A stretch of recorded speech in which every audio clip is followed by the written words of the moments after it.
అద్రిపోయే chicken curry నా స్టైల్లో ఎలా వండుతున్నానో చూడండి. నేను చాలా రకాలుగా వండుతాను. ఇదొక స్టైలు.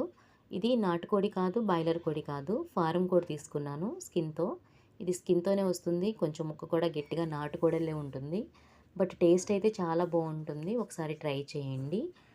ముందుగా శుభ్రం చేసుకున్న చికెన్ తీసుకొని ఒక గిన్నెలో వేసుకొని, ఇదైతే మామూలుగా కుక్కర్‌లో వేసుకొని వండుకోవాలి. ఎక్కువగా అలాగే చేసుకుంటారు. నేనైతే నార్మల్‌గా వండుతున్నాను. ఒకసారి చూడండి. పసుపు, ఉప్పు, నూనె వేసి బాయిల్ చేసుకోవాలి బాగాను. మొత్తం నీరంతా ఎగిరిపోయేలాగా బాయిల్ చేసేసుకోవాలి. కొంచెం వేసుకోండి. మళ్ళీ తర్వాత కర్రీలో వేసుకుంటాం కాబట్టి కొంచెం వేసుకోండి ఉప్పు, పసుపు, నూనె కూడాను. అది ఉడికేలోపు మనం మసాలా దినుసులు చూసుకుందాం ఒకసారి. ఇవన్నీ వేసుకున్న తర్వాత ఒక్కసారి అలా తిప్పేసేసుకుని తర్వాత మళ్ళీ నార్మల్గా మూత పెట్టేస్తే ఉడుకుతూ ఉంటుంది. ఈలోపు మసాలా రెడీ చేసుకుందాము.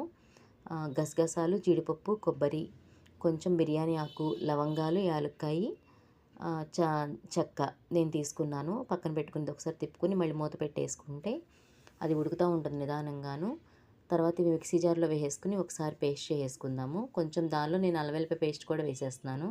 అంటే నలగడానికి మళ్ళీ అది కొంచెం మెత్తగా నలగదని వేసుకుంటున్నాను. తర్వాత గిన్నెలో నూనె వేసుకుని, కొంచెం నూనె ఎక్కువే పడుతుంది దీనికి. నూనె వేసుకున్న తర్వాత ఉల్లిపాయ, పచ్చిమిర్చి వేసుకుని వేపుకోవాలి. ఒకసారి చూడండి. ఉల్లిపాయ, పచ్చిమిర్చి వేసుకుని వేపుకున్న తర్వాత నిదానంగా కొంచెం సిమ్‌లోనే ఆపండి. ఇంకోటి ఏంటంటే దీనికి నేను ఉల్లిపాయ చాలా సన్నగా చాప్ చేశాను. గ్రేవీ రావడానికి కొంచెం లావుగా చాప్ చేస్తే గ్రేవీ ముక్కలు ముక్కలుగా ఉంటుంది. సో, సన్నగా చాప్ చేస్తే ఏమైద్దంటే మనకి బాగా మంచి గ్రేవీ వస్తుంది. ఏగిపోయిన తర్వాత మనం చేసుకున్న ముద్ద వేసుకుని తిప్పుకోవాలి. కొంచెం నూనె పైకి తేలేలాగా ఇది వేగుతుంది. వేగేలోపు మనం తర్వాత కొంచెం కారము, ధనియాల పొడి, జీలకర్ర పొడి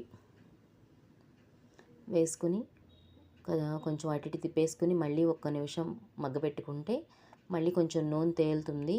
ఇందులో నేను కారము, ధనియాల పొడి, కొంచెం జీలకర్ర పొడి వేశాను. బట్ అది మిస్ అయ్యింది జీలకర్ర పొడి అనేది. తర్వాత మనం ఉడకపెట్టుకున్న ముక్కలు ఇవి. ఒకసారి చూడండి. ఈ నూనె తేలింది కదా! ఇప్పుడు దాంట్లో మనం ఈ చికెన్ ముక్కలు వేసేసుకోవాలన్నమాట.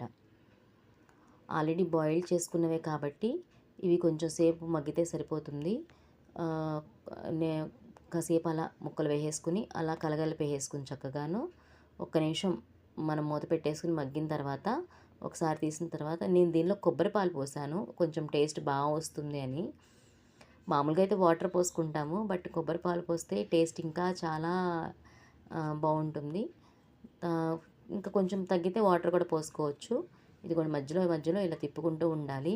మనకి కావలసినంత గ్రేవీ కన్సిస్టెంట్ తీసుకుంటే సరిపోతుంది. చూడండి ఫైనల్గా ఇలా ఉంది కర్రీ. చాలా చూడడానికి చాలా కలర్ఫుల్గా ఉంది కదా! నేను కొత్తిమీర ముందు వేసి చూపించాను కదా! అందుకని లాస్ట్‌లో కొత్తిమీర చూడలేదు.